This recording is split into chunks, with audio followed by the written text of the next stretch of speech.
11장 22절 말씀입니다. 히브리 11장 22절. 신약성경 365페이지 히브리서 11장 22절.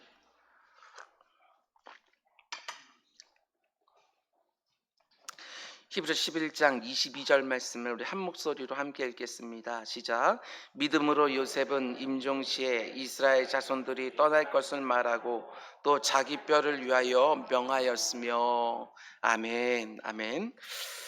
오늘은 히브리 11장 인물 강의 20번째 시간으로 오늘 말씀의 제목은 내 유언에 내 생애 최고의 믿음을 담으십시오.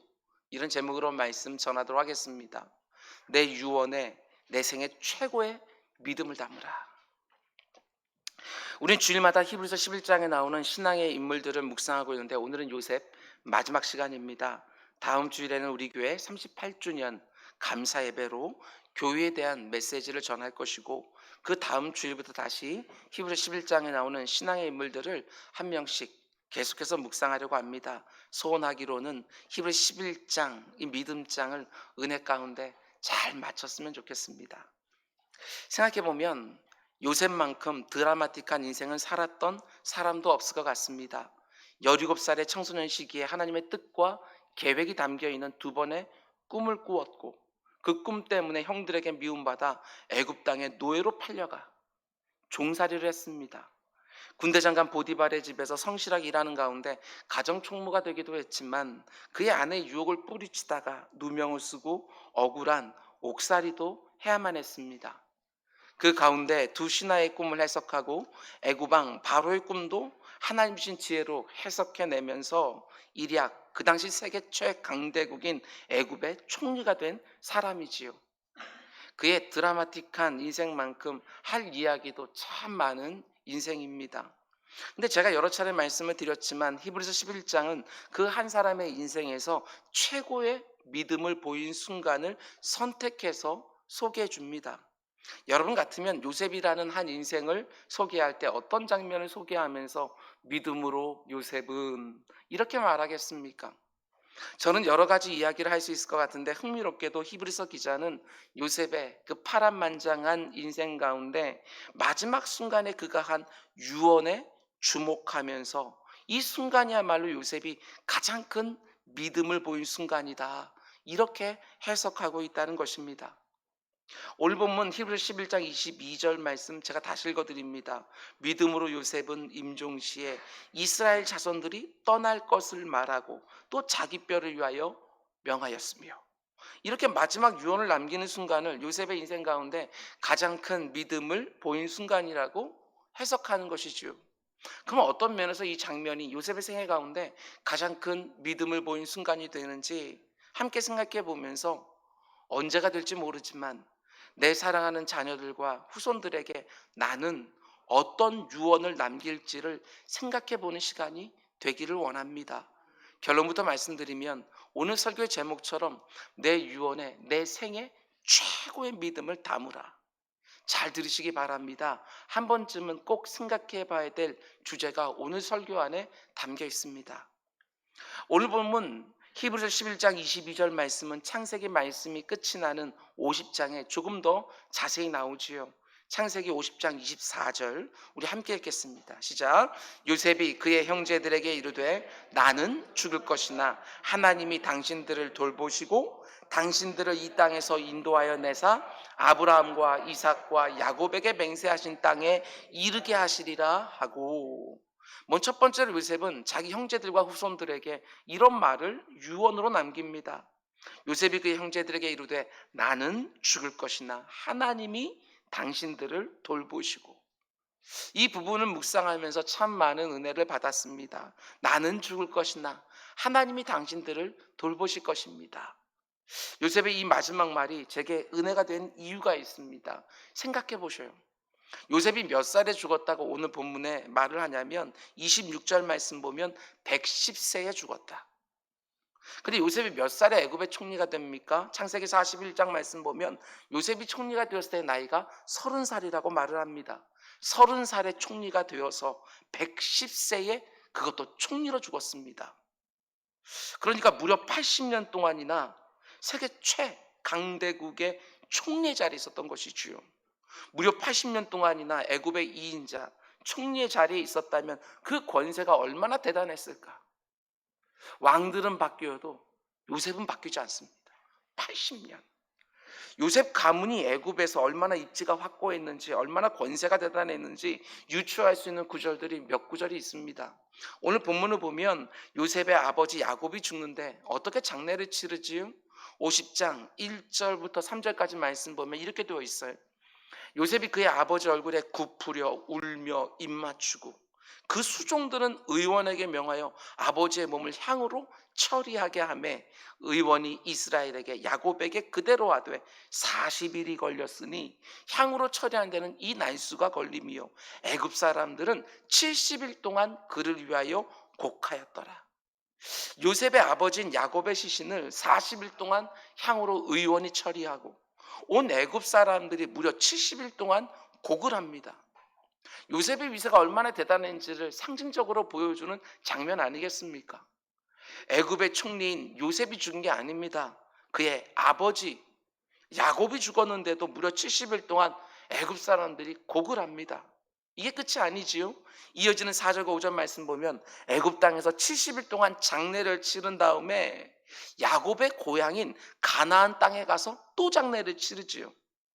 곡하는 기간이 지나면 요셉이 바로 궁에 말하여 이르되 내가 너에게 은혜를 입었으면 원하건대 바로의 귀에 아뢰기를 우리 아버지가 나로 맹세하게 하여 이르되 내가 죽거든 가나안 땅에 내가 파놓은 묘실에 나를 장사하라 하였나니 나로 올라가서 아버지를 장사하게 하소서 내가 다시 오리이다 하라 하였으니.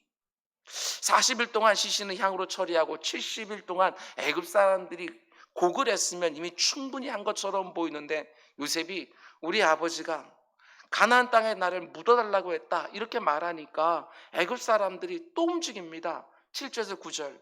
요셉이 자기 아버지를 장사하러 올라가니 바로의 모든 신하와 바로 궁의 원로들과 애굽 왕의 모든 원로와 요셉의 온 집과 그의 형제들과 그의 아버지의 집이 그와 함께 올라가고 그의 어린아이들과 양떼와 소떼만 고센 땅에 남겼으며 병거와 기병이 요셉을 따라 올라가니 그때가 심히 컸더라. 요셉의 위세가 애굽 땅에서 얼마나 대단한지를 보여줍니다. 요셉의 아버지 장례를 치르는데 애굽의 모든 고위 관직들이 다 동원되어지는 거예요. 그리고 가나안 땅에 가서 어떻게 합니까? 10절. 그들이 요단강 건너편 아닷타작마당에 이르러 거기서 크게 울고 애통하며 요셉이 아버지를 위하여 7일 동안 애곡하였더니. 생각해 보셔요. 야곱의 고향 사람들, 그 가나안 사람들이 얼마나 놀랐을까. 갑자기 수많은 애굽 사람들이 자기 마을로 막 올라옵니다. 화려한 옷을 입은 수많은 사람들이. 문양을 보니까 애굽 사람들인 거예요. 병거와 기병들과 함께 마을에 들어오더니 한 사람을 장례하고 7일 동안 크게 울고 애통을 합니다. 야곱의 고향 사람들이 너무나 놀라서요. 11절. 그 땅 거민 가나안 백성들이 아담마당의 애통을 보고 이르되 이는 애굽 사람의 큰 애통이라. 동네에 이런저런 소문들이 파다하지 않았겠습니까? 도대체 누가 죽었길래 애굽 사람들이 이렇게 많이 올라와서 7일 동안이나 곡을 하냐? 한마디로 요셉이 애굽 땅에서 가지고 있던 권력과 위세가 어마어마했다는 것입니다. 이런 점을 염두에 두고 오늘 보면 50장 24절 말씀을 다시 보면 너무나 은혜가 되지요. 나는 죽을 것이나 하나님이 당신들을 돌보실 것입니다. 요셉은 이렇게 말하지 않아요. 형님들, 제가 이제 죽지만 걱정하지 마십시오. 제가 지난 80년 동안 이 땅에서 총리를 한 사람입니다. 지난번 아버지 장례식 때 잘 보셨지요? 제가 말 한마디만 하면 어떻게 되는지 잘 보셨지요? 제가 죽는다고 해도 염려할 거 없습니다. 80년 동안 제가 총리로서 쌓아놓은 입지가 어마어마합니다. 이렇게 말하지 않아요. 자기에게 권력이 있고 재력이 있고 지위가 있고 수많은 인맥들이 있어요. 근데 죽는 순간에 남은 형제들과 후손들을 향해서 자기가 쌓아놓은 권력과 재력과 지위와 인맥을 의지하라고 말하지 않아요. 그 대신 나는 죽을 것이나 누가 돌봐줄 거라고요? 하나님이 당신들을 돌보실 것이니이다. 히브리서 기자가 보기에는 요셉의 마지막 이 말이 너무나 대단한 믿음으로 보인 것이지요. 제 경우를 생각해 보았습니다. 저는 가진 것이 별로 없기에 또 앞으로도 많은 것을 가질 가능성이 없기 때문에 제가 죽을 때 제 자녀들에게 이렇게 말할 것 같습니다. 아니, 이렇게 말할 수밖에 없겠지요. 나는 죽을 것이나 하나님이 너희를 돌봐줄 것이다. 그러니 하나님만 의지하고 살아라. 자녀들이 의지할 수 있는 많은 것을 물려줄 수 없기 때문에 하나님만 의지하고 살라고, 하나님이 돌봐줄 거라고 말하는 것이 제게는 그렇게 어려운 일이 아니에요. 그런데 누군가 가진 게 굉장히 많은 거예요. 권력도 있고 재력도 있고 지위도 있고 자기에게 은혜를 입은 수많은 인맥들도 많은데 죽을 때 자기 자녀들에게 이렇게 말한다고 생각해 보십시오. 얘들아, 그런 것들 의지하지 말고 오직 하나님만 의지하고 살아라. 내가 남겨져 놓은 것들이 너희들을 돌봐주는 게 아니다. 오직 하나님이 너희들을 돌봐주는 것이다. 이게 바로 믿음이지요. 여러분, 우리에게 권력이나 재력이나 지위나 인맥이 있든 없든 내 뒤에 남겨질 자녀들과 후손들에게 그런 것들 의지하지 말라고, 오직 하나님 한 분만 의지하고 살라고, 너희를 돌봐줄 분은 오직 하나님 한 분밖에 없다고, 이 말만큼은 꼭 유언으로 남겨주고 천국에 가는 부모님들이 되시기를 주님의 이름으로 축원을 드립니다. 찬송가 310장의 가사가 이렇게 되어 있지요. 아, 하나님의 은혜로 있을 데 없는 자 왜 구속하여 주는지 난 알 수 없도다. 그런데 후렴 가사가 어떻게 되어 있느냐, 내가 믿고 또 의지함은 내 모든 형편 잘 아시는 주님 늘 돌보아 주실 것을 나는 확실히 하네. 내가 믿고 의지한 하나님이 나의 남은 날들도 뿐만 아니라 저놈들 남겨놓고 가면 저놈들이 과연 제대로 먹고나 살까? 제대로 신앙생활을 할까? 아니요. 내가 돌보는 것이 아니라 하나님이 내 자녀가 살아갈 날도 늘 돌보아 줄 것을 믿고 사는 우리 모두가 되기를 주님의 이름으로 축원을 드립니다. 그러면 두 번째로 요셉이 또 어떤 유언을 남깁니까? 50장 24절 말씀을 다시 보시기 바랍니다. 요셉이 그의 형제들에게 이르되 나는 죽을 것이나 하나님이 당신들을 돌보시고, 그 다음에 뭐라고 말하지요? 당신들을 이 땅에서 인도하여 내시리라. 하나님이 당신들을 이 땅에 영원히 두는 것이 아니라 반드시 인도해서 이 땅을 나가게 하시리라. 이 유언 안에도요, 요셉에게는 너무나 놀라운 믿음이 담겨 있습니다. 왜냐하면 창세기 15장 말씀을 보면 하나님이 아브라함에게 처음으로 이 말씀을 하시거든요. 그때 덧붙이신 말씀 때문에 요셉의 이 말이 너무나 놀랍습니다. 하나님이 요셉의 가문의 조상이 되는 아브라함에게 이런 말씀을 하셨습니다. 지금 이 가문에는 이런 말씀이 이미 주어져 있는 거예요. 창세기 15장 13절과 14절. 여호와께서 아브라함에게 이르시되 너는 반드시 알라. 네 자손이 이방에서 객이 되어 그들을 섬기겠고 그들은 400년 동안 네 자손을 괴롭히리니 그들이 섬기는 나라를 내가 징벌할지며 그 후에 네 자손이 큰 재물을 이끌고 나오리라. 출애굽에 대한 약속을 해주시는 거예요. 하나님이 아브라함에게 장차 있을 일에 대해서 말씀해 주시고 너는 반드시 알라, 그리고 후손들에 대한 얘기를 하거든요. 그렇다고 한다면 분명히 이 말씀은 이삭에게, 그리고 또 야곱에게, 그리고 요셉을 비롯한 모든 형제들에게도 전해졌을 때인데, 앞으로 어떤 일이 있을 거라고 하나님 말씀해 주셨습니까? 너희가 장차 애굽 땅에서 400년 동안 그 땅 사람들에게 괴롭힐 것을 당할 것이다. 그러나 그 괴롭힘의 기간이 끝나면 내가 그들을 징벌할 것이고 그 후에 너희가 애굽에서 많은 재물을 가지고 나오게 될 것이다. 이런 말씀이 이미 이 가문에 주어져 있는 거예요. 그런데 생각해 보셔요. 요셉이요, 지금 자기가 처한 현실 가운데 이 말씀이 어떻게 느껴졌을까? 현실과 하나님의 말씀이 너무너무 다른 거예요. 요셉의 죽을 때의 그 상황을 한번 생각해 보셔요. 우리가 앞에서 본 것처럼 무려 80년 동안이나 애굽의 총리로 있었기 때문에 그 권세와 위세가 아주 대단해요.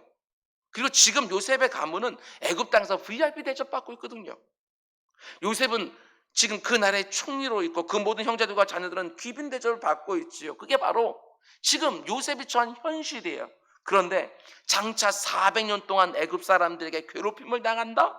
그들의 종노릇하게 될 것이다?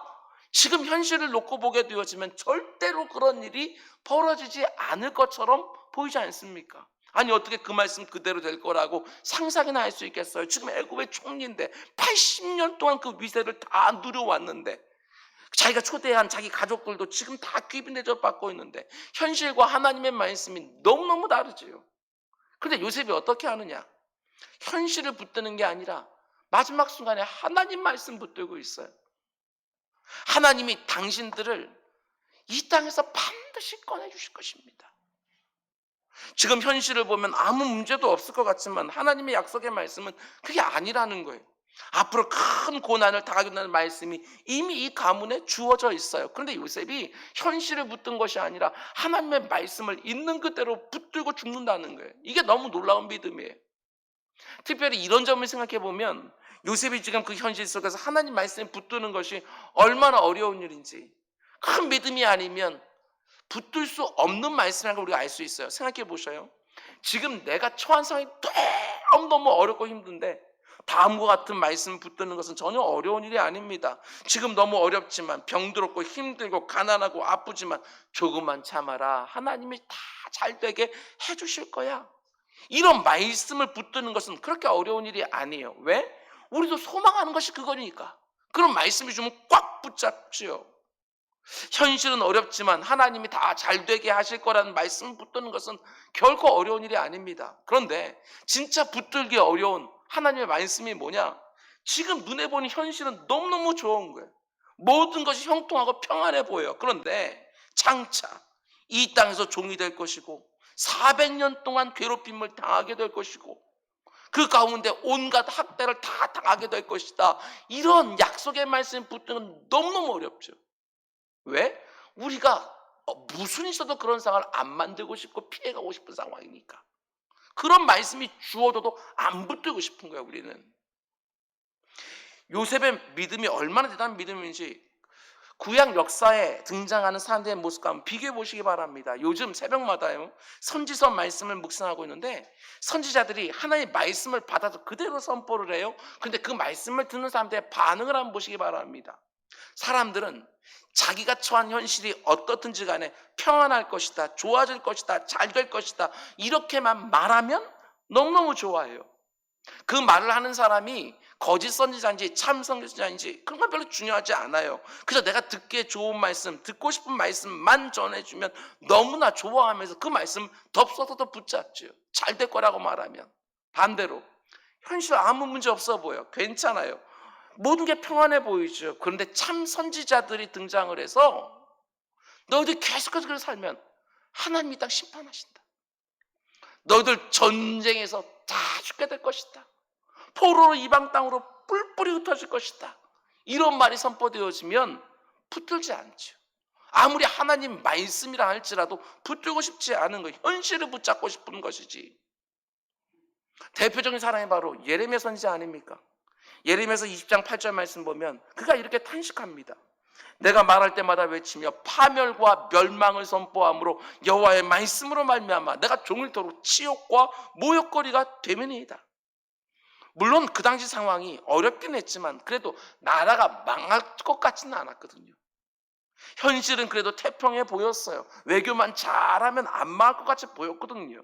그런데 예레미야 입을 통해서 하나님이 너희가 반드시 망하게 될 것이다, 포로로 잡혀가게 될 것이다, 입만 열면 파멸과 멸망을 선포가 사람들이 듣기 쉽지 않은 거예요. 그 말을 붙잡지 않아요. 현실만 붙들지 하나님 말씀을 붙드는 사람이 하나도 없는 것이지요. 그런데 어떻게 되어집니까? 하나님 말씀하신 그대로 BC 586년에 바벨론 제국의 남유다가 완전히 망하거든요. 포로로 다 끌려가요. 지난주까지 새벽마다 묵상했던 아모스도 마찬가지 아닙니까? 아모스 선지자가 활동했던 시대는요, 여로보암 2세, 북이스라엘이 가장 흥왕하던 때, 우리나라로 말하면 광개토 대왕 같은 시대, 영토가 2배로, 물질도 너무너무 풍성해지고 부강한 시대였어요.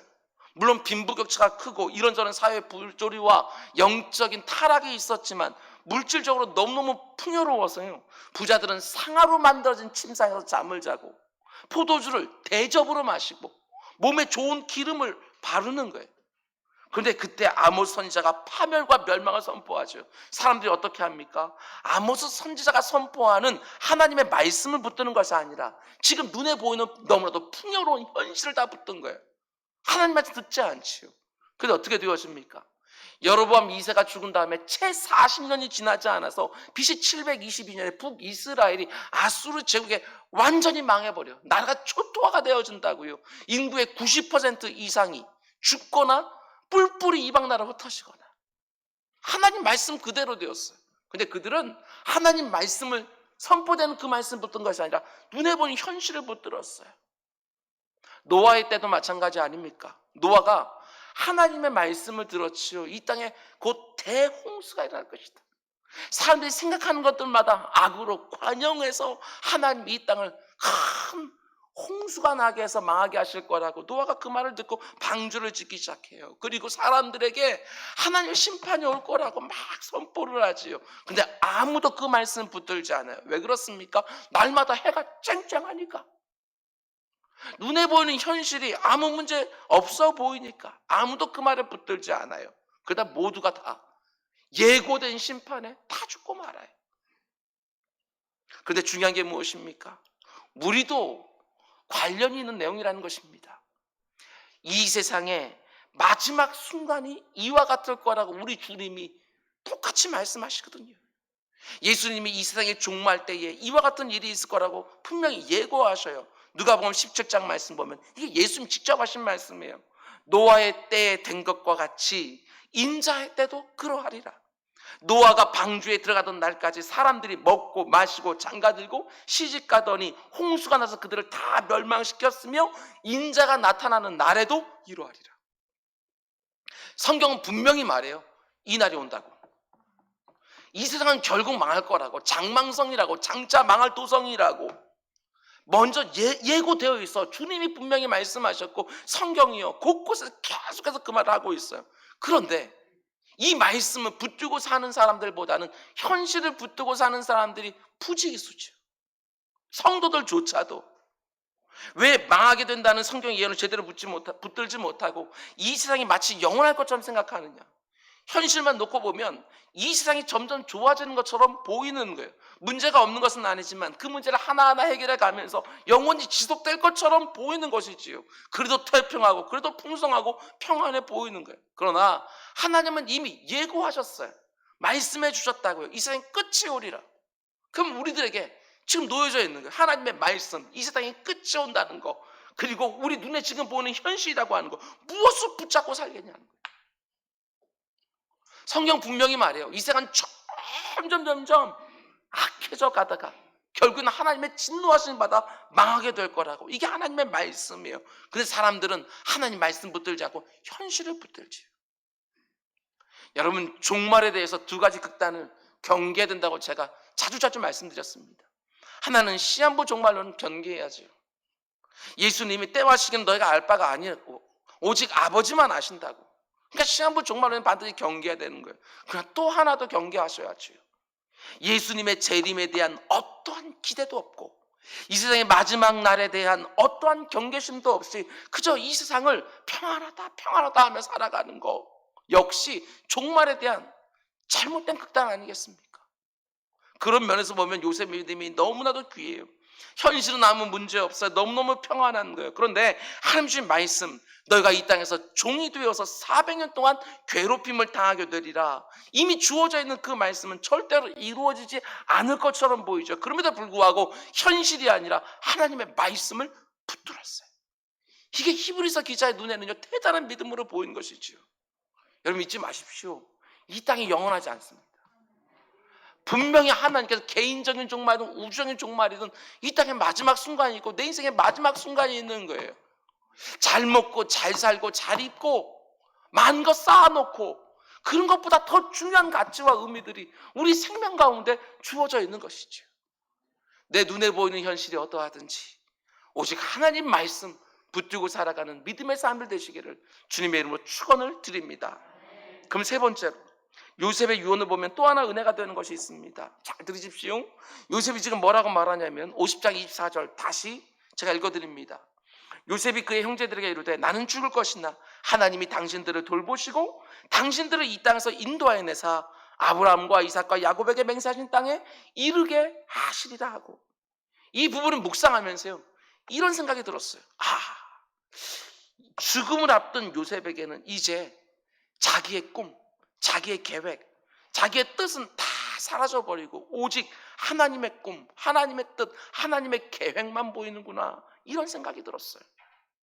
제가 이렇게 생각했던 이유가 있습니다. 여러분, 요셉의 별명이 무엇입니까? 꿈쟁이 요셉입니다. 꿈꾸는 자 요셉. 이 별명은 사실 요셉의 형들이 조롱의 의미로 붙여준 별명이죠. 야, 저기 꿈꾸는 애가 온다. 그런데 요셉이 꾼 꿈의 내용이 무엇이었죠? 두 가지 꿈을 연달아 꾸는데, 하나는 곡식단 11단이 자기 단에게 와서 절하는 꿈, 또 하나는 해와 달과 11개의 별이 자기 별에게 와서 절하는 꿈. 이 꿈 때문에 요셉이 꿈쟁이라는 별명을 얻었고 또 형들에게 미움받아 종으로 팔렸죠. 근데 잘 생각해 보셔요. 이 꿈은 지금 시간이 쭉 흘러서 지금 시점에서 보게 되어지면 애굽의 총리가 된다는 의미 아니겠어요? 그런데 요셉이 총리가 되고 싶어서 이 꿈을 꾸었습니까? 아니면 그냥 이 꿈이 요셉에게 주어진 것입니까? 그냥 주어진 거예요.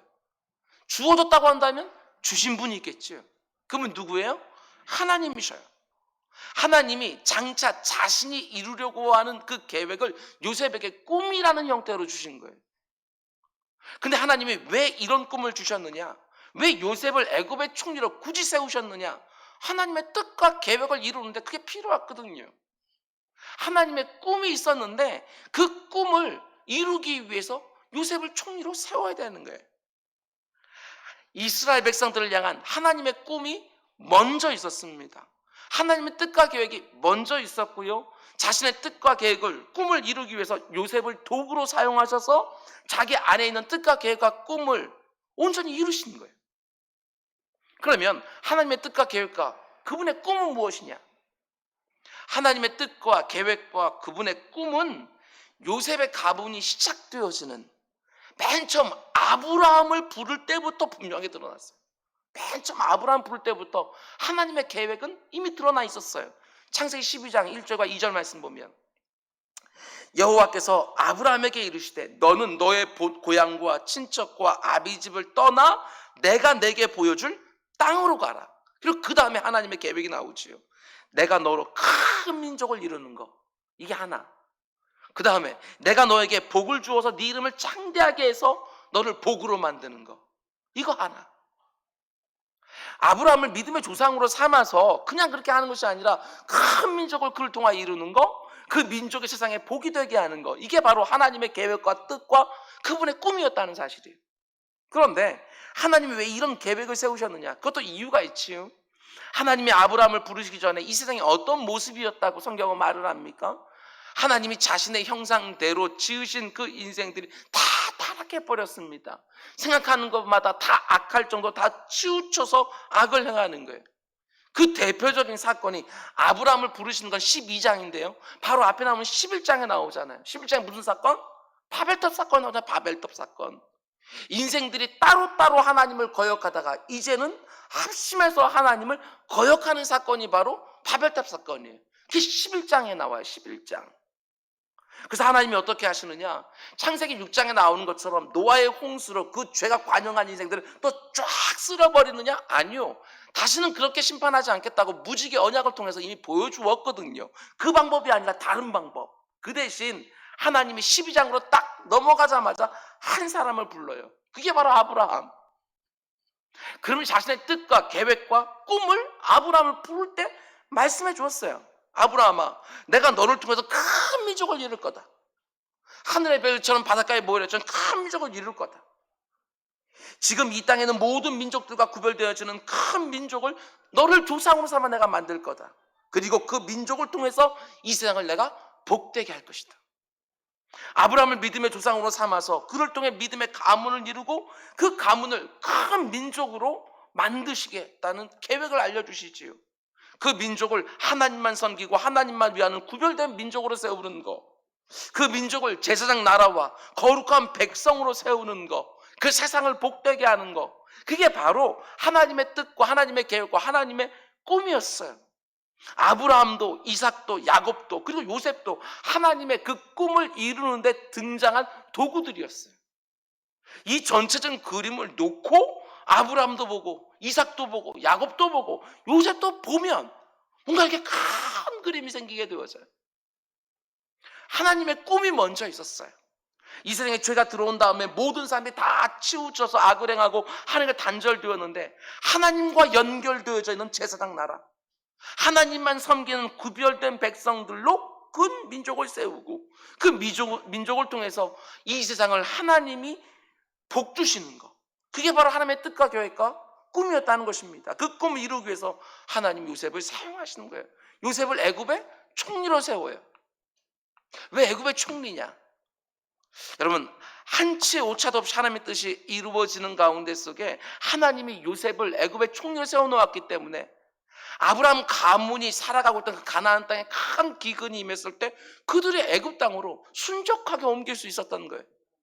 야곱에게 속한 모든 가족 70명이라고 성경은 말하거든요.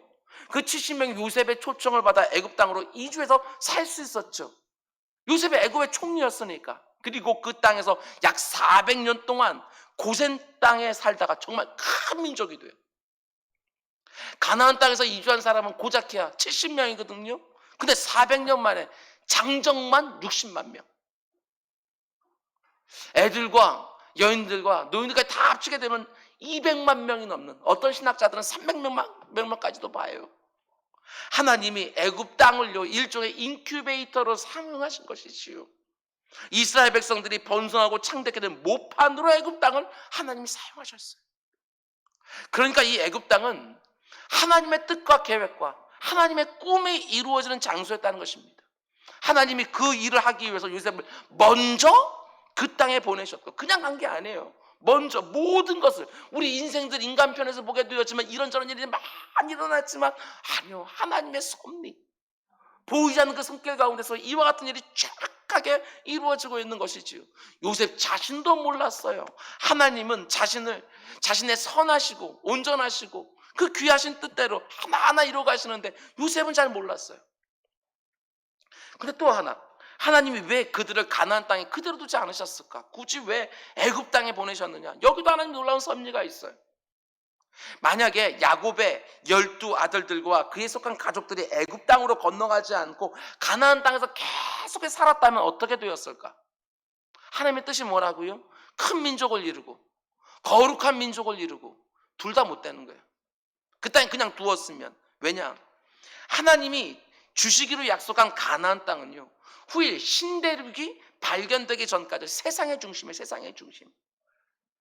그 지중해 바로 옆에 있는 팔레스틴, 그 땅을, 이스라엘 땅, 가나안 땅을 한번 생각해 보시라고요.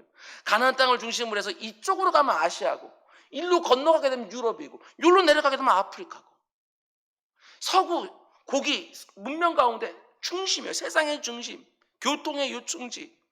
그래서 강력한 제국이 거기서 생길 때마다 다 그 팔레스틴 지역 가나안 땅을 눈독을 들여요.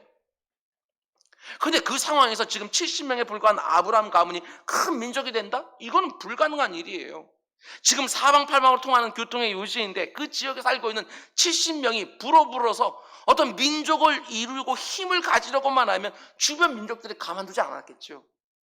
그 지역에는 어떤 민족이 강성해지는 것처럼 보이면 주변에 있는 거대한 제국들이 가만두지 않아요.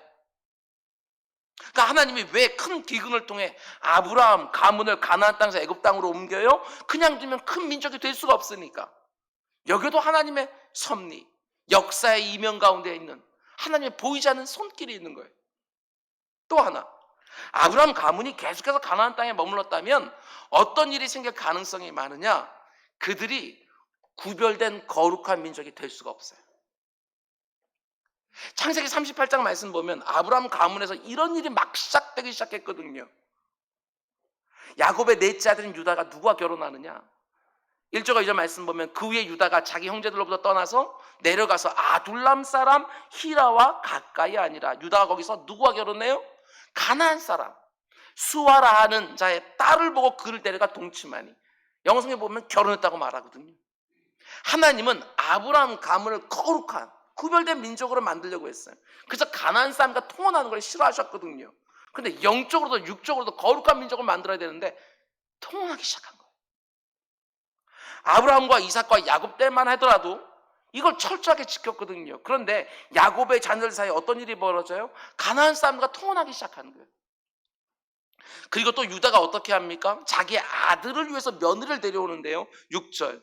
유다가 장자 애를 위하여 아내를 데려오니 그의 이름은 다말이야. 다말도 가나안 여인. 유다만 이렇게 하는 게 아니에요. 창세기 46장을 보면 아브라함 가문에 속한 사람들의 이름이 나오는데 10절. 시므온의 아들은 여무엘과 야민과 오악과 야긴과 스알과 그 다음에 가나안 여인의 아들 사울이. 넷째 아들 유다만 그런 것이 아니라 둘째 아들 시므온도 가나안 여인을 취해서 아내로 삼았어요. 하나님이 왜 아브라함 가문을 가나안 땅에서 애굽 땅으로 옮기셨는지 좀 보이지 않습니까? 가나안 땅에 계속 놔뒀다가는 설령 큰 민족이 된다 한들 거룩한 백성이 될 수는 없어요. 가나안 민족과 계속 통혼하면서 혈통적으로만 섞이는 것이 아니라 신앙적으로도 섞일 수밖에 없는 상황이었다는 것입니다. 그때 하나님이 그 땅에 큰 기근을 보내시고 요셉을 애굽 땅의 총리가 되게 해서 아브라함 가문을 가나안 땅에서 애굽 땅으로 옮기시는 거예요. 하나님의 섭리가 너무너무 절묘하지 않습니까? 하나님의 뜻과 계획과 자신의 꿈을 이루기 위해서 모든 것을 너무나 세밀하게 지금 하나하나 주관하고 계셔요. 더 절묘한 게 뭔지 아십니까? 하나님이 아브라함 가문 70명을 옮겨다가 어디에 집어넣지요? 애굽 땅의 고센 땅. 여러분 성경을 그냥 보는 게 아니라 큰 그림 놓고 보면 하나하나 다 이유가 있어요. 기가 막혀요. 애굽에 이것저것에서 흩어지면 또 통혼이 되어져요. 또 섞여요. 그런데 고센 땅에 딱 모여 살게 만드신 거예요. 특별히 성경에 보면 이런 표현이 나오지 않습니까? 창세기 46장 34절 말씀 보면 요셉이 자기 형제들 갖다 초청을 해서 이제 바로 왕과 만나는 대면하게 되는 그 순간 이전에 이렇게 주의사항을 줘요. 46장 34절. 당신들은 이르기를 주의 종들은 어렸을 때부터 지금까지 목축하는 자들이온데 우리와 우리 선조가 다 그러하나이다 하소서. 애굽 사람들은 다 목축을 가증히 여기나니 당신들이 고센 땅에 살게 될 것입니다. 대단해요. 애굽 사람들은 목축업을 가증히 여기기 때문에 이스라엘 백성들과 어울리지 않아요. 자기들은 목축하는 사람이라고 말을 하면 애굽 땅으로 옮겨왔는데 고센 땅에 들어가서 그곳에 목축업을 하며 살기 때문에 애굽 사람은 고센 땅에 들어가지조차 않아요. 그러니까 하나님이 아브라함 가문을 고센 땅에서 완전히 외부와 차단되게 하시고 그 안에서 무려 400년 동안 큰 민족으로 거기에 구별된 백성, 거룩한 백성을 만들어 가시는 거예요. 애굽이라는 대제국 안에 있으니까 주변에 있는 다른 나라들이 쳐들어올 수도 없고 목축업을 가증히 여기는 애굽 사람들이니까 그 땅에 들어오지도 않고 그 가운데 고작 70명밖에 안 되는 그들이요 장정만 60만 명이 되는 그 놀라운 곳이 바로 애굽 땅 고센이에요. 이게 바로 하나님의 뜻, 하나님의 계획, 하나님의 꿈이었어요. 하나님의 섭리가 철저하게 이루어져 가요. 자기 아들의 핏값으로 사신 우리에게도 하나님은 이렇게 절묘하게 섭리하신다는 걸 분명히 믿고 그 어떤 형편을 만나든지 담대하게 살아가는 우리 모두가 되길 주님의 이름으로 축원을 드립니다. 그렇습니다. 하나님의 꿈이 먼저 있었어요. 하나님만 섬기고 하나님만 예배하는 구별된 큰 민족, 세상에 복이 되어지는 제사장 나라와 거룩한 백성을 만들려고 하는 하나님의 꿈이 먼저 있었고 그 꿈을 이루기 위해서 요셉이라는 한 개인에게 하나님이 꿈을 주셨어요. 근데 문제는 무엇이지요? 요셉이 그 꿈을 꾸고 특별한 의미가 담겨있는 꿈이라는 걸 분명히 알겠는데 그게 정확히 어떤 의미인지는 몰라요. 어쩌면 요셉은 단지 개인적인 차원의 꿈으로 해석했을 수도 있어요. 정확히는 몰라도 어쨌든 내가 높은 자리에 오르긴 오르겠구나. 근데 요셉이 언제 그 꿈속에 담겨져 있는 하나님의 뜻과 계획과 하나님의 꿈을 깨닫게 되어집니까? 형들을 다시 만나는 순간에 형들이 먹을 양식을 사러 애굽 땅에 내려왔을 때 자기가 꾼 꿈속에 담겨져 있는 하나님의 꿈을 비로소 깨닫게 되어져요. 이 순간에 요셉이 얼마나 감격스러웠을까. 자기 인생 속에 있는 모든 의구심들이 한순간에 확 풀리지 않았을까. 내 인생 가운데 왜 그런 인생들이 막 끼어들어왔는지, 왜 그런 일들이 일어났는지, 아니 왜 그런 일들이 일어날 수밖에 없었는지. 창세기 45장 5절 말씀입니다. 당신들이 나를 이곳에 팔았다고 해서 근심하지 마소서, 한탄하지 마소서. 형들이 아니에요. 하나님이 생명을 구원하시려고 나를 당신들보다 먼저 이곳에 보내셨습니다. 형들이 나를 이곳에 판 것이 아니고 하나님이 나를 당신보다 먼저 이곳에 보내셨습니다. 자기가 꾼 꿈이 내 개인적 차원의 꿈인 줄 알고 살았는데 그게 아니라는 것을 이때 깨달았어요. 하나님이 우리 가문을 살리려고, 아브라함부터 이루어지는 우리 가문을 살리려고 나를 이 땅에 먼저 보내셨고 나를 총리로 세우셨구나, 이들을 구원하라고. 자기가 꾼 꿈이 하나님의 꿈과 맞닿아 있다는 것을 이 순간에 깨닫게 되어지는 것이지요. 얼마나 감격스러웠을까. 개인적인 꿈이 아니라 이게 바로 하나님의 꿈이었구나. 여러분, 저는 우리 모두에게도 분명히 이런 순간들이 올 거라고 믿어요. 왜냐? 구원받은 성도들에게 있는 이 꿈 역시 원래는 하나님의 꿈이었기에, 전 이거 분명히 믿어요. 구원받은 성도들이 이 땅을 살아가면서 뭘 하든지 하나님 관심 없이 그냥 내버려 두실 것 같아요? 아니요, 역사하시거든요. 자기 아들의 피값으로 사신 우리들이기 때문에, 아들과 트레이드 맞바꿔 주신 우리들의 생명이기 때문에 우리 내버려 두지 않아요. 세밀하게 역사하신다고요. 그래서 우리가 무엇을 하고 어디에 있고 누구와 함께하고 이 모든 것들 가운데 하나님의 보이지 않는 섭리가 작동하고 있다고 한다면, 내게 있는 그 꿈 역시도 하나님의 꿈이 먼저 있었던 것이고, 그 꿈을 나에게는요, 내 개인적인 꿈처럼, 나의 비전처럼, 사명처럼, 소명처럼 여기 내 안에 주시는 것이지요. 사도 바울이 기가 막히게 이 사실을 말해줍니다. 빌립보서 2장 13절, 너무너무 중요한 말씀이에요. 너희 안에서 행하시는 일은 하나님이시니 자기의 기쁘신 뜻을 위하여 너희에게 소원을 두고 행하게 하신다. 소원을 두고 하나님이 행하게 하시는 거예요.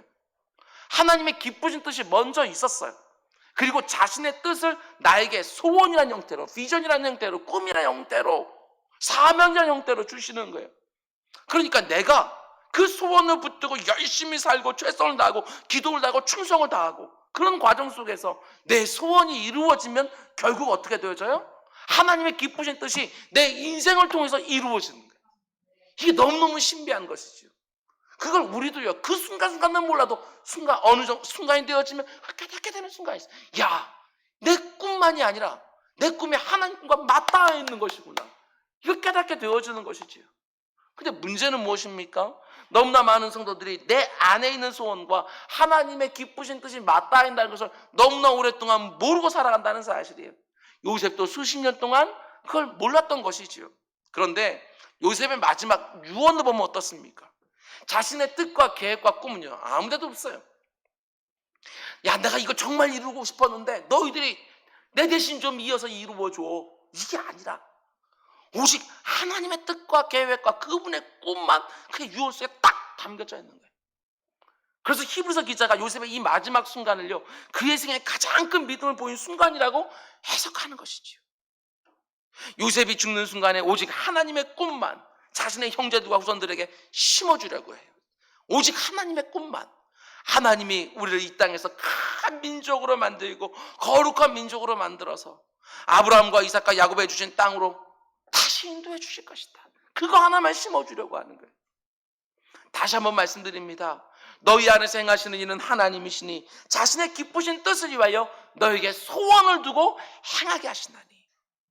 여러분, 내게 있는 꿈이 하나님의 꿈과 맞닿아 있다는 사실을 늘 의식하고 살아가는 사람들이 바로 복된 인생인 거예요. 이걸 인식하고 살아야 잘돼도 교만해지지 않고 뭐가 안 되는 것처럼 보여도요 좌절하지 않아요. 내게 이 꿈을 주신 이가 하나님이시니 하나님이 반드시 이루시리라.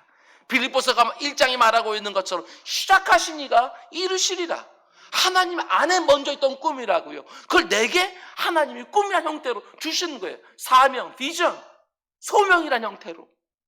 여러분, 내게 있는 꿈이 하나님의 꿈과 맞닿아 있다는 걸 기억하십시오. 내가 지금까지 내 개인적인 꿈을 위해서 살아온 것처럼 보여도 내가 하나님의 기쁘신 뜻 가운데 있는 성도가 정말 맞다면, 아니요, 그내 개인적인 꿈 아닙니다. 하나님의 꿈이 먼저 거기 있었어요. 그걸 생각하고 한번 보시라고요. 다시 이게 하나님의 꿈이라고 생각하고 다시 들여다보면 다르게 보여요. 다르게. 그 안에서 다르게 보인다고요.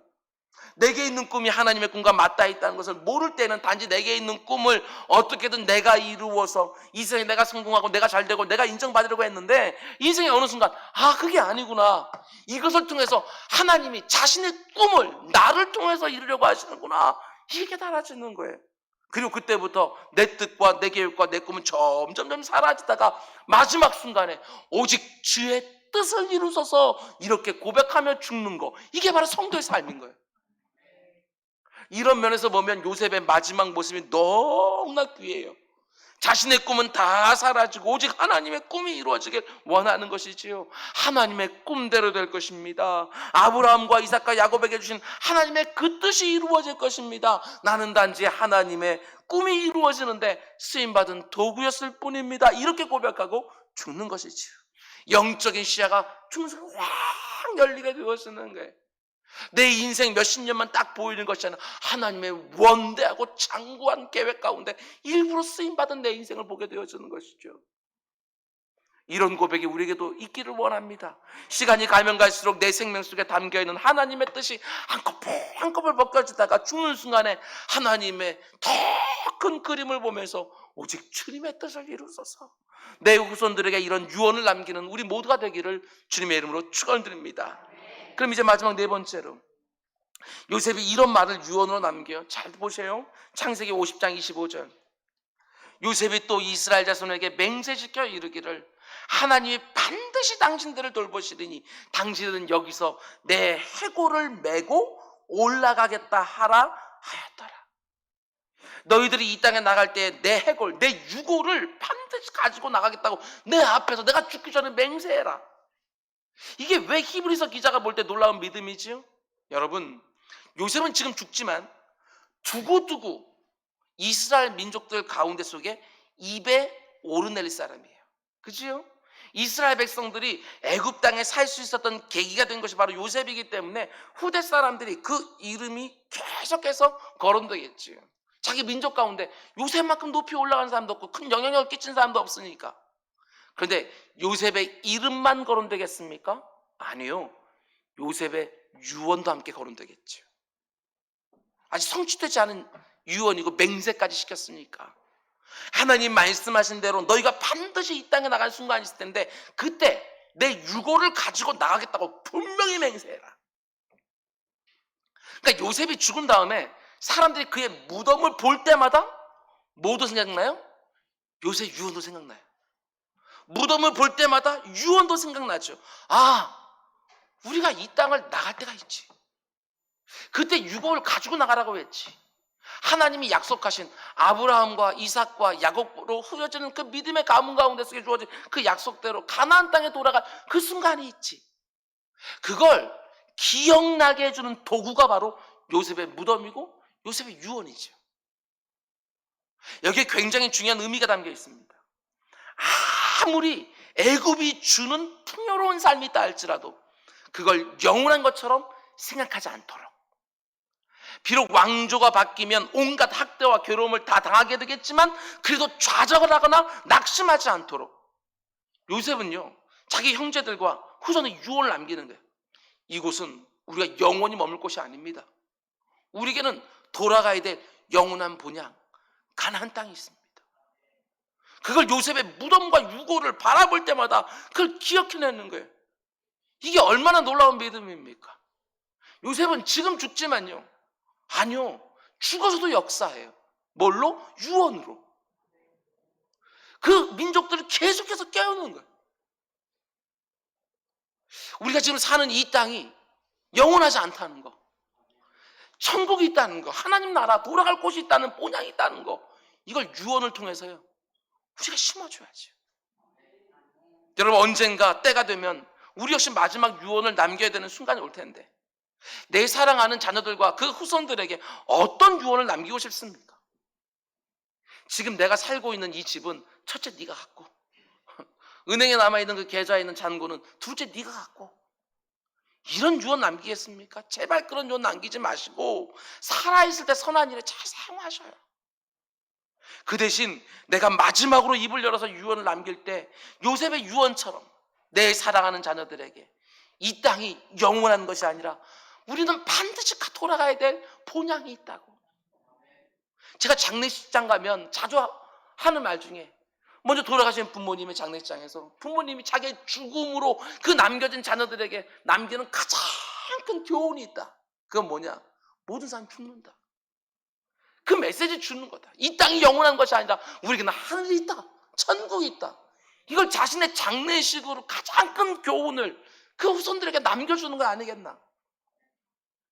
이 땅에서 잘 먹고 잘 입고 평안하고 안전하고 풍요롭게 살기만 하면 다 좋은 것이 아니라 자녀들 하나하나의 생명 안에 하나님의 꿈이 담겨 있다는 거, 하나님의 꿈을 이루면서 이 세상을 복되게 해야 되는 사명이 있다는 거, 그런 유언을 좀 남기고 떠나야 그게 바로 성도의 마지막 순간이 아니겠냐는 거예요. 여러분, 그냥 술을 다 하고 사라지는 게 아니에요. 내가 매장이 되든 화장이 되든 어디에 뿌려주든 그게 중요한 것이 아니라 자녀들이 추도 예배를 드리면서 내가 남긴 믿음의 유언을 되새기면서 맹세까지 시키며 그 유언을 되새기면서 정말 믿음의 가문, 정말 사명이 이루는 가문, 하나님의 꿈이 가문의 꿈이 될 수 있게 해야 되는 것이죠. 저와 여러분의 유언 속에 내 생의 최고의 믿음을 담을 수 있도록 말만 그렇게 하는 것이 아니라 내 사랑하는 아버지는, 내 사랑하는 어머니는 정말 그 유언처럼 본인도 사줬다는 말을 후손들에게 꼭 들을 수 있도록 오늘 하루도 하나님이 나를 보내신 곳에서 하나님 내게 맡기신 일들을 정말 성실하게 충성스레 감당하며 살아가는 우리 모두가 되기를 주님의 이름으로 축원을 드립니다. 말씀 맺겠습니다. 오늘 요셉의 마지막 유언을 함께 묵상하면서 그 믿음에 대해서 몇 가지 말씀을 나눴습니다. 첫 번째로, 요셉은 마지막 유언을 남기면서요, 나는 죽으나 내 권력과 내 명성과 내 재력과 내 인맥 의지하고 살라고 말하지 않습니다. 나는 죽으나 하나님이 너희들을 돌보실 것이니 오직 하나님 의지하고 살아라. 우리의 유언 안에도, 아니 살아가는 모든 날들 속에서 거듭거듭 자녀들과 후손들에게 말해주기를 원합니다. 하나님이 너희를 돌보실 것이다. 오직 그분만 의지하고 살아라. 두 번째로, 여러분, 환경 붙들고 사는 사람들 아닙니다. 우리는 하나님 말씀 붙들고 사는 사람들이지요. 환경이 안 좋은데 잘 될 거라는 약속의 말씀 붙드는 거 그렇게 어렵지 않아요. 그러나 환경이 좋음에도 불구하고, 상황이 좋음에도 불구하고 망할 거라고 하는 약속의 말씀 붙든다는 건 대단한 믿음이지요. 종말 신앙이 그래서 대단한 믿음이에요.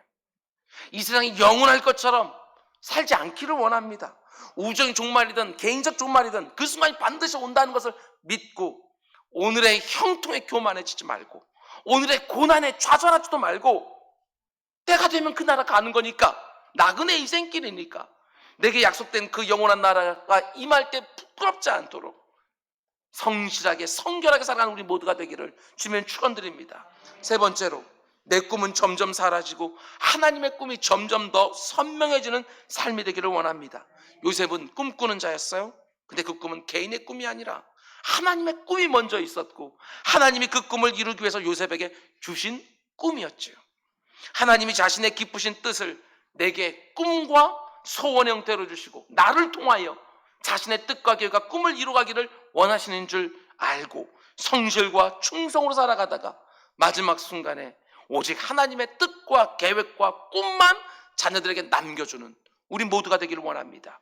마지막으로, 내 자녀들과 내 후손들의 믿음을 두고두고 붙들어줄 수 있는 유언을 남기시기 바랍니다. 다시요, 내 자녀들과 내 후손들의 믿음을 두고두고 붙들어줄 유언을 남기셔야 돼요. 추도 예배를 드릴 때 마땅히 할 말이 하나도 없는 신앙생활, 그런 부끄러운 신앙생활 하지 마시고 자녀들과 후손들의 믿음을 순간순간 점검하게 하고 순간순간 바로잡아줄 수 있는 그런 최고의 유언을 남기고 꿈에도 그리던 영원한 복락이 있는 그날에 쑥쑥 들어가는 우리 모두가 되기를 주님의 이름으로 축원을 드립니다. 기도하겠습니다. 사랑의 주님, 마지막을 생각하고 오늘을 살아가는 우리 모두가 되게 하여 주옵소서. 마지막에 남길 유언처럼 오늘 합당하게 살아가는 우리 모두가 되게 하여 주옵소서. 하나님의 꿈을 이루어드리는 인생들 다 되게 하여 주옵소서. 예수님의 이름으로 기도드렸습니다. 아멘. 오늘 말씀 생각하면서 찬송가 491장입니다.